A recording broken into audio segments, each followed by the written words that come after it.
ফাতেমার চোখের মধ্যে পানি ঝরতেছে। নবী জিজ্ঞেস করে, ফাতেমা রে, কেন এইভাবে কান্দো?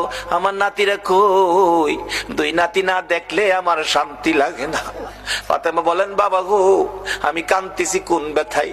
ঘরের পিছনে যাইয়া দেখেন গো বাবা, আজকে 3টা দিন পার হয়ে গেল, আমি ফাতেমার চুলায় আগুন জ্বলে না। আপনার আদরের দুই নাতি না খাইয়া থাকতে থাকতে পেটের খিদার যন্ত্রণায় ঘরের পিছনে গলাগুলি করে নানা নানা কইয়া কাঁদতেছে গো বাবা। আমার নবী পিছনে যাইয়া দেখে গলাগুলি করে নানা নানা কইয়া কাঁদতেছে। নানা গো, পেটের খিদা গো নানা, সহ্য করতে পারি না। আমার নবী বেরিয়ে গেলেন।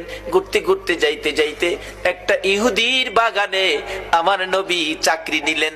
কুয়ার থেকে পানি উঠাবেন, গাছের গোড়ায় পানি দিবেন, পানি উঠাবেন, 1 বালতি পানি 8টা, 1 বালতি পানি। দেখবেন আপনার কপাল